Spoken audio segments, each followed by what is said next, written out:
आज का प्रोग्राम का जैसे कि पहले ही बताए थे काफी इंटरेस्टिंग पार्ट होने वाला है ड्रामा। दो ड्रामे काफी मेहनत से तैयार किए हैं यहाँ के स्टूडेंट्स ने। एक पहला ड्रामा जो होगा वो नारी शिक्षा पर आधारित होगा।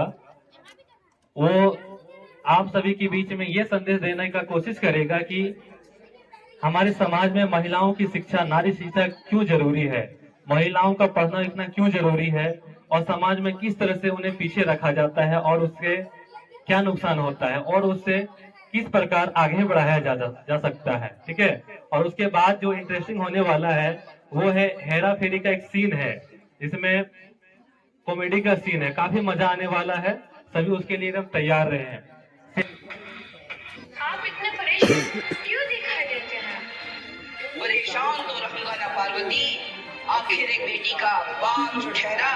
पार्वती, अब उसके हाथ पीले करने का समय आ गया है। पर हमारी आनंदी तो अभी सिर्फ 9 साल की है। अभी तो उसके पढ़ने, लिखने और खेलने कूदने के दिन है। देख पार्वती, लड़कियां पराया धन होती है और जितना जल्दी इन्हें घर से विदा कर दे उतना अच्छा है। कल से आनंदी की पढ़ाई लिखाई बंद। पर बापू, इसमें मेरी क्या गलती है? आप मुझे पढ़ाई करने क्यों नहीं देते? तेरी गलती है कि तू एक लड़की है। लड़का होती तो क्या बापू? लड़का होती तो क्या? लड़की, ज्यादा जबान न चला, नहीं तो जबान हलक से खींचकर बाहर निकाल दूंगा। बापू, मैं पढ़ लिख कर कुछ बनना चाहती हूँ। मेरी पढ़ाई ना रोको बापू। आनंदी, तुझे पढ़ना है तो पढ़, लेकिन सारी उम्र बाप की छाती पर यूं बोझ बनकर ना बैठ। पर बापू, अभी तो मेरी उम्र पढ़ाई लिखाई की है। मुझे पढ़ लिख कर डॉक्टर बनना है। पढ़ाई पढ़ाई पढ़ाई, आज तो तेरी किताबों का काम तमाम करके ही छोड़ूंगा। ये ले। नहीं बापू, मत छोड़ो बापू। छोरी। नहीं बापू, नहीं। बापू, ये तुमने क्या किया? तुमने मेरी इन किताबों को ही नहीं फाड़ा बापू, मेरी किस्मत फाड़ दी, मेरी किस्मत। ये कॉपी किताबें ना सिर्फ छोरों के हाथ में अच्छी लगती है, लड़कियों के हाथ में तो सिर्फ मेहंदी अच्छी लगती है, मेहंदी। पर बापू, मैं लड़की हूँ तो क्या हुआ? लड़का और लड़की तो हमारी दोनों आंखों के समान होते हैं। चुप कर आनंदी, और यह एहसान मान कि अब तक जिंदा है तू। कहीं बचपन में गला दबाकर मार दिया होता तो यह तेरी बकबक नहीं सुननी पड़ती आज। पर बापू, मुझे चूल्हा जलाना अच्छा ना लगे है। देख छोरी, जितना जल्दी हो तू चूल्हा जलाना सीख ले, उतना ही अच्छा है तेरे लिए।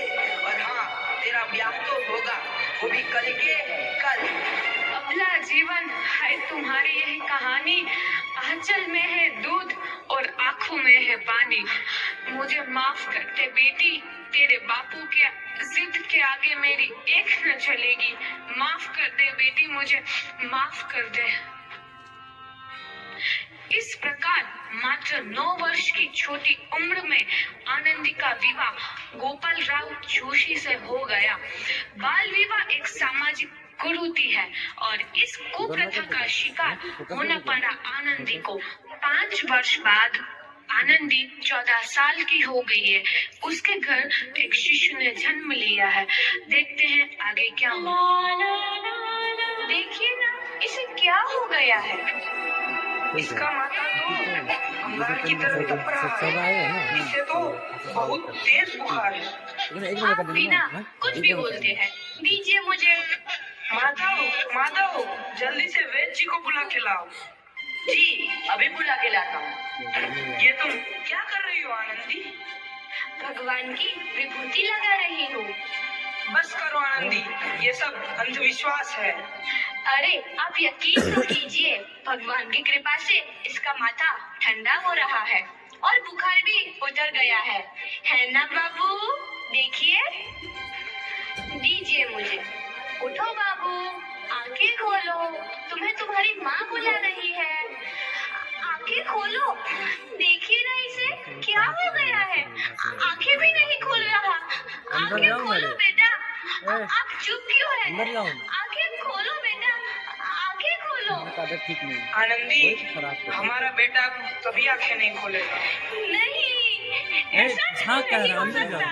मेरे बेटे को मुझसे कोई नहीं छीन सकता, कोई नहीं छीन सकता। पागल मत बनो आनंदी। माधव, माधव। आनंदी, बंद करो ये पागलपन।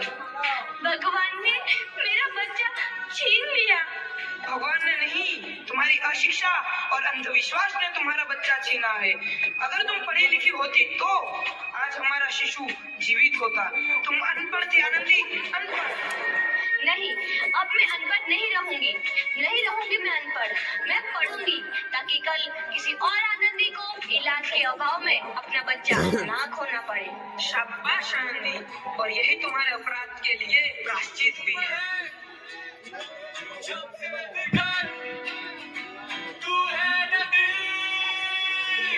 आनंदी, तुम्हारी 12वीं का परिणाम आ गया है।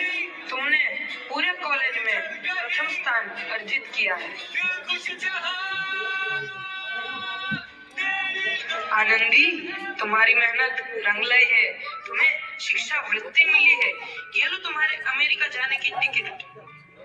मुझे शिक्षा वृत्ति मिल गई, मैं अमेरिका जा रही हूँ। स्क्रीन आया तो ये काट सब करेंगे तो मैं अपना आगे बन जाता कैसे है, कर पाऊंगी? जाकर के अपना बन अपने जाता आप को है। इतना कमजोर क्यों समझ रही हो? फिर इतना पढ़ने लिखने का क्या फायदा? तुम अभी गवार की गवार नहीं हूँ मैं अब गवार।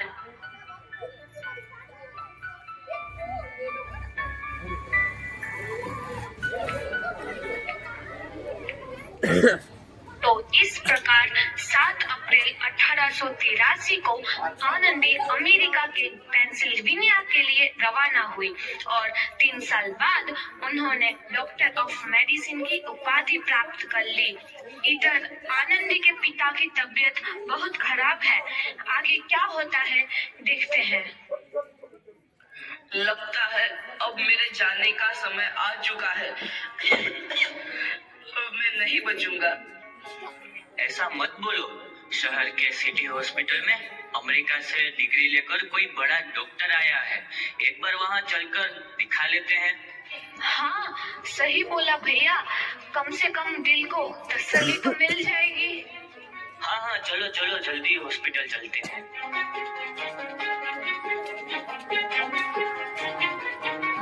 इस मरीज की हालत तो बहुत ही खराब है। कोई चमत्कार ही इसे बचा सकता है। ऐसा मत बोलो भाई। डॉक्टर साहब कब तक आ जाएंगे? लो आ गई डॉक्टर मैडम। डॉक्टर मैडम, जल्दी देखिए, मरीज की हालत बहुत ही खराब है।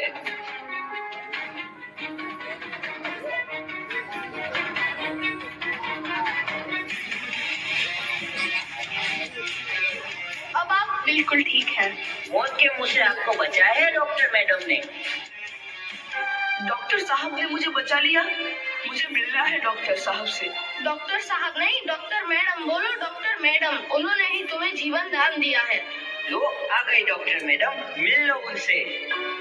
डॉक्टर मैडम, आपका बहुत बहुत धन्यवाद। आपने मेरी जान बचाई। इसके बदले में मैं गरीब भला आपको क्या दे सकता हूँ?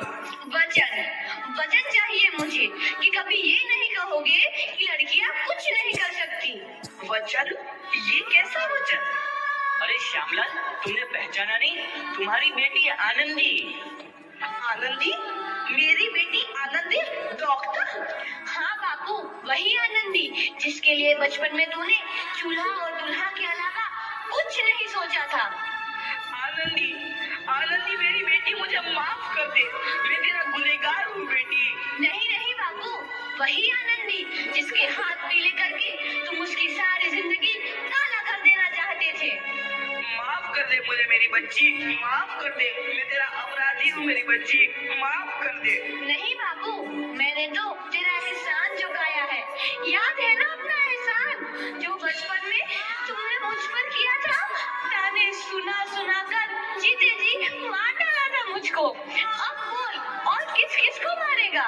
आनंदी बेटी, मुझे माफ कर दे मेरी बच्ची। मैं तेरा गुनहगार हूँ।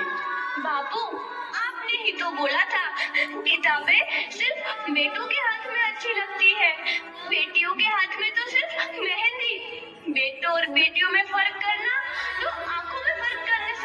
एक का पढ़ना और दूसरे का ना पढ़ना सामाजिक अंधकार है बापू, सामाजिक अंधकार। उपकार मांगता हूँ मैं तुझ जैसी बेटी का, जिसने सारी उम्र मुझसे कुछ ना मांगा, मांगा तो सिर्फ बराबरी का दर्जा। वरना सच तो यह है कि मैं तेरी माफी के लायक भी ना हूँ। और जैसा बाप तेरी बराबरी कर सके उसके मैं लायक भी ना हूँ मेरी बेटी, मैं लायक भी ना हूँ। अपने बापू को क्या माफ नहीं करोगी आनंदी? माफ कर दो आनंदी, माफ कर दो। सुबह का भूला यदि शाम को घर लौट आए तो उसे भूला नहीं कहते। बापू। तो इस प्रकार आनंदीबाई जोशी ने अपनी मेहनत और अटूट इरादे से न केवल भारत की पहली महिला डॉक्टर बनी, बल्कि आगे चल के उन लड़कियों के लिए सुनहरा रास्ता दिखा गई जो जीवन में कुछ करना चाहती थी।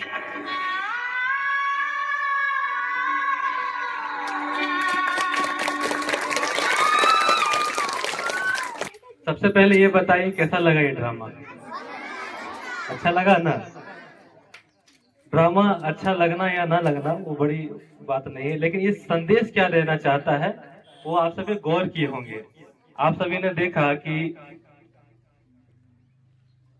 देखा कि एक ऐसी लड़की जिसको बचपन में शिक्षा नहीं मिली थी, उसके कारण उसका बच्चा जो है मर जाता है उस अशिक्षा और नासमझी के कारण। लेकिन बाद में वही लड़की अपने मेहनत से पढ़ाई करती है और डॉक्टर बन जाती है, और फिर वही डॉक्टर जिसको उसके पिताजी ने पढ़ने नहीं दिया था, लेकिन वो अपने मेहनत और मशक्कत से पढ़कर शिक्षा हासिल करके एक बेहतरीन डॉक्टर बनती है, और वही पिता को जिसने उसे पढ़ने से मना किया था उसी को बचा लेती है।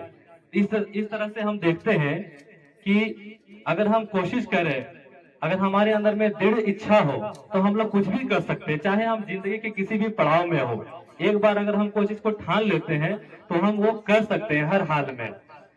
और दूसरा चीज ये कि इसमें नारी शिक्षा के महत्व के बारे में बताया गया कि एक शिक्षित लड़की किस तरह से अपने परिवार को संभाल सकती है, अपने गांव को, अपने समाज को, अपने देश को आगे बढ़ा सकती है।